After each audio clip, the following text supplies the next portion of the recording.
आगरा में vision India कार्यक्रम में पहुंची समाजवादी पार्टी के राष्ट्रीय अध्यक्ष अखिलेश यादव ने प्रेस वार्ता की। प्रेस वार्ता के दौरान उन्होंने राम मंदिर के दान पात्र की हुई चोरी के साथ ही केंद्र और प्रदेश सरकार पर जमकर जुबानी हमला बोला। प्रेस वार्ता के दौरान राम मंदिर के दान पात्र की हुई चोरी के सवाल पर अखिलेश यादव ने कहा कि अब यह समय आ गया है कि राम मंदिर के चढ़ावे में चोरी हुई। अब राम मंदिर और साधुओं की जांच अधिकारी करेंगे। यह सनातन धर्म का अपमान है। सबसे बढ़िया तरीका है वहां पर लाइट कैमरा बंद कर दें और फिर देखना प्रभु श्री राम के सामने कोई ना कोई खुद अपने आप चढ़ावा चढ़ा जाएगा। अखिलेश यादव ने भूपेंद्र चौधरी को सूक्ष्म लघु एवं मध्यम उद्यम विभाग मिलने पर भी तंज कसा और कहा कि इतनी बड़े नेता को सूक्ष्म दिया गया है। समय से पहले चुनाव कराए जाने पर अखिलेश ने कहा कि जो प्रधानी के चुनाव नहीं करवा पा रहे वह विधानसभा चुनाव जल्दी कैसे करवा देंगे। प्रेस वार्ता के दौरान अखिलेश ने कहा कि गाजीपुर में फेक एनकाउंटर हुआ है। यह सरकार फेक एनकाउंटर में परफेक्ट है। यह फेक एनकाउंटर पीढ़ी के लोगों के लिए है। पश्चिम बंगाल में ईवीएम रखे कमरे में आग लगने के मामले पर अखिलेश ने कहा कि ईवीएम में जो आग लगी है उससे राज खुलने का डर था। भाजपा के लोग जमीन खाली करवाने के लिए आग लगवा देते हैं। कांग्रेस की 403 सीटों पर तैयारी के सवाल पर अखिलेश ने कहा कि अगर कांग्रेस 403 सीटों पर तैयारी कर रही है तो हम भी 403 सीटों पर तैयारी कर रहे हैं। इसका मतलब तैयारी डबल हो जाएगी। बीजेपी नकारात्मक पॉलिटिक्स करती है। 2017 से पहले पत्रकार भी नहीं जानते थे कि योगी जी भी कोई हैं। आंकड़े दिखाते हुए अखिलेश ने कहा कि आगरा के अभी तक 500 प्राइमरी स्कूल बंद किए जा चुके हैं।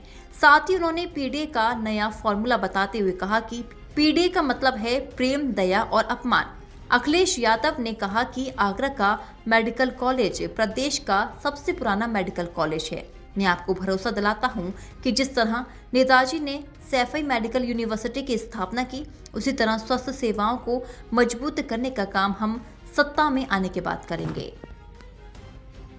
इलाज, एम्बुलेंस, 100 नंबर गाड़ी, cycle highway, bicycle highway, laptop distribution, न जाने कितनी सुविधाएं समाजवादियों ने दी। आने वाले समय में आगरा का ताजमहल जिस तरीके से दुनिया में जाना जाता है, आगरा शहर का इंफ्रास्ट्रक्चर, सड़कों पे जाम न लगे, कंजेशन न हो, टूरिस्टों को सुविधाएं मिले, टूरिस्टों के लिए और अपने यहाँ के टूरिज्म को बढ़ावा देने के लिए ट्रेनिंग इंस्टीट्यूट बनानी पड़े, फूड के लिए ट्रेनिंग इंस्टीट्यूट बनानी पड़े, स्किल डेवलपमेंट, स्किल बढ़ाने के लिए नए तरीके से काम करना पड़े, एमएसएमई को सपोर्ट करने के लिए अगर हमें विशेष पैकेज देना पड़ेगा तो अपने कारोबारियों को बढ़ावा देने का काम करेंगे। सर, आज ही भूपेंद्र चौधरी ने आगरा में सरकार के 12 साल पूरे होने पर रिपोर्ट कार्ड पेश किया है और कहा है कि व्यापारियों के हित के लिए और व्यापार बढ़ाने के लिए सरकार काम कर रही है। जैसे ही समाजवादियों का इंडिया विजन का कार्यक्रम होता है, उनके मंत्री निकल पड़ते हैं और कभी उनसे पूछना उन्हें कौन सा विभाग मिला है। इतने बड़े नेता थे,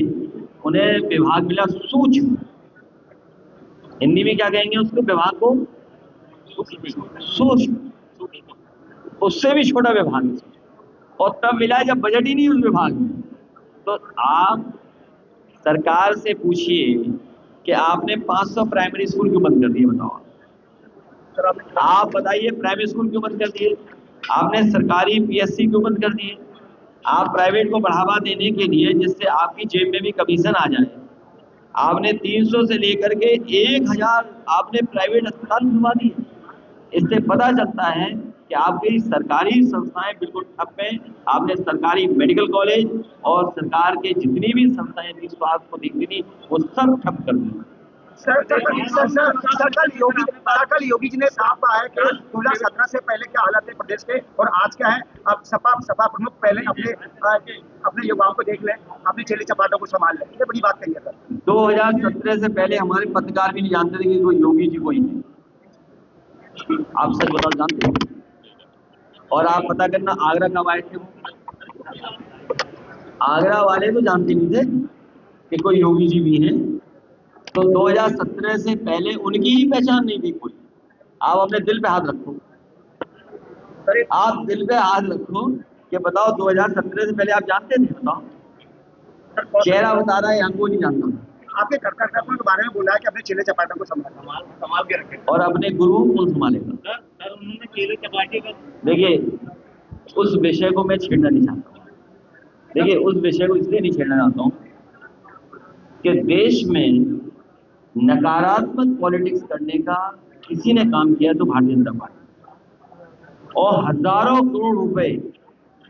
करोड़ रुपए वो इस बात के लिए खर्च करते हैं कि नकारात्मक किसी की छवि कैसे खराब की जाए। और अगर आप लोग भी ईमानदारी से अगर कोई खबर चला दें तो एफआईआर दर्ज आप पे हो जाएगी। यहाँ पत्रकार साथी जानते होंगे, उनको अपमान भी हो जाता है, अपमानित भी कर देते हैं और नहीं मानते। आप दिखा दो सच। मैं कहूंगा यहाँ पर कोई भी प्रतिष्ठित चैनल हो, एक एक अस्पताल में जाए, आप बताइए उत्तर प्रदेश का सबसे पुराना मेडिकल कॉलेज, सबसे पहला मेडिकल कॉलेज, उसकी हालत क्या करती है?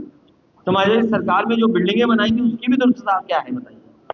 आप बताइए, 500 प्राइमरी स्कूल बंद कर दिए इन्होंने। 500 प्राइमरी स्कूल बंद कर दिए, इसके अंदर कितनों की नौकरी छीन ली बताओ आप। जब आज नीट का संकट है या परीक्षाएं नहीं हो पा रही, बच्चे नौकरी चाहते हैं, नौजवान नौकरी चाहता है, रोजगार चाहता है और भविष्य बनाना चाहता है, देश को और आगे बढ़ाना चाहता है, तब आप पेपर लीक करने। पेपर लीक इसलिए करते हैं क्योंकि इन्हें अपने बच्चों को एडमिशन दिलाना है नीट में, अपने गैंग के लोगों को नीट करवानी है। इनका पुराना इतिहास रहा है कि ये इसी तरह से पेपर लीक कराते हैं।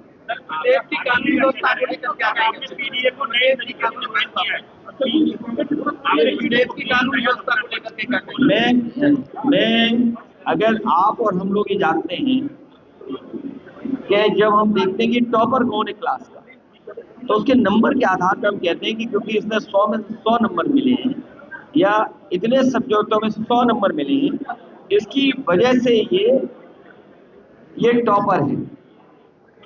अगर हम एनसीआरबी के आंकड़े इनके देखें तो सबसे ज्यादा उत्पीड़न इनकी सरकार में दलितों का हुआ, सबसे ज्यादा महिलाओं के ऊपर अन्याय वो पीडीए के लोगों पे चले।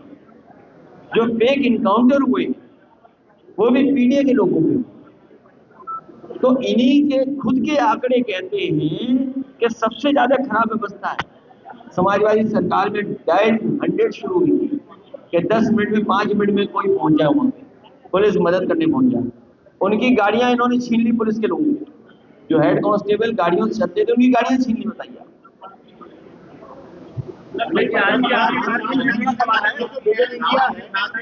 क्या चीज? बंगाल का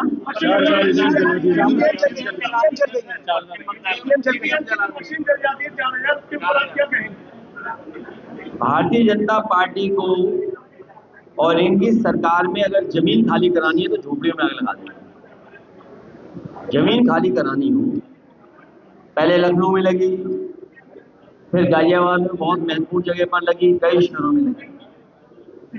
ईवीएम में और उस बिल्डिंग में आग लगने का मतलब है कि कोई राज था जो ये राज को जग जाहिर नहीं होने देना चाहते। और मैं आज फिर कहता हूं,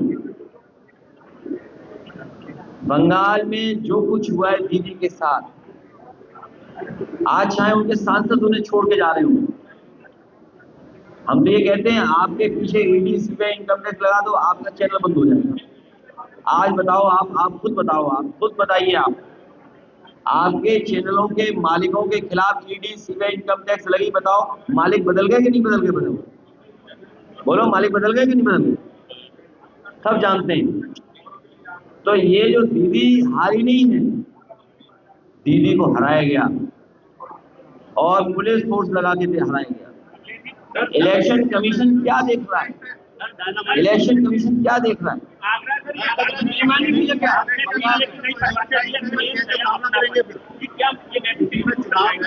ये मैंने अपने कार्यकर्ताओं से कहा है कि पीडीए का महत्व और तब बढ़ जाएगा जब प्रेम, दया और अपनापन के साथ हम लोगों से मिलेंगे। जितना पीडीए के लोगों के बीच में प्रेम, दया, अपनापन से मिलेंगे, उतना ही पीडीए और मजबूत दिखाई देगा। राम मंदिर में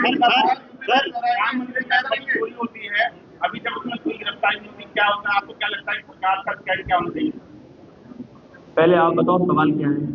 राम मंदिर में चोरी हुई है, आप अभी तक राम मंदिर में चोरी नहीं हुई, चढ़ावा में चोरी हुई।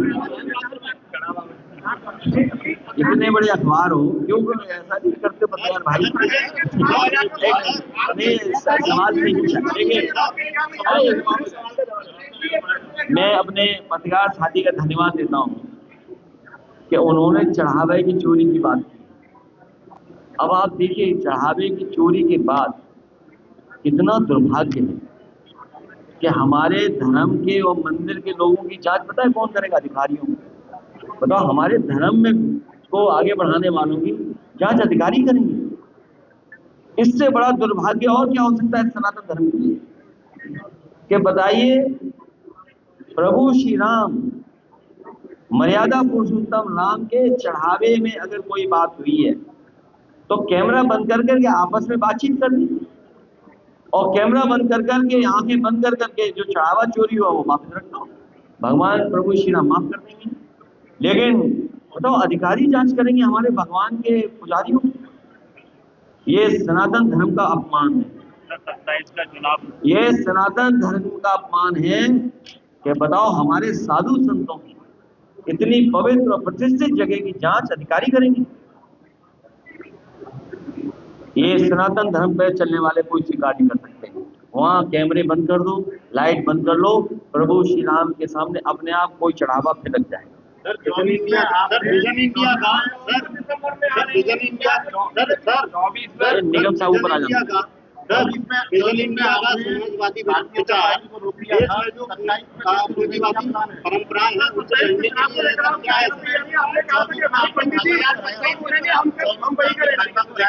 मुझे खुशी है हमारे साथी जो सवाल कर रहे हैं।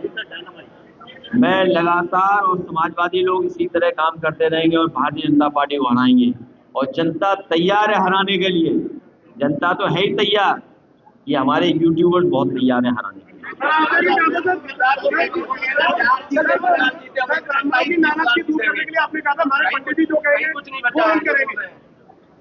ये बंगाल और बिहार बेईमानी से जीते, पूरे देश की जनता जान रही है। क्या आपको नहीं पता डीजल पेट्रोल कितना महंगा खरीद रहे हो? आपको गैस सिलेंडर कितना महंगा लेना पड़ रहा है? आपको नहीं पता खाद नहीं है। अभी देखिए, आपके बच्चों को नौकरी नहीं मिलेगी। नीट की परीक्षा का पेपर लीक हो गया, बताइए। एयरफोर्स का काम ये नहीं है, एयरफोर्स का काम है सुरक्षा देना। बताओ, एयरफोर्स लेके जाएगी आपके क्वेश्चन पेपर। ये तो पहले कभी नहीं हुआ आजादी के बाद, अब पहली बार देखने को मिल रहा है इनकी सरकार में। जो विश्व गुरु बन रहे थे वो बताओ पेपर लीक नहीं रोक पा रहे, कैसे विश्व गुरु बनोगे? अगर विश्व के उस पर प्लेटफॉर्म पे किसी ने पूछ लिया कि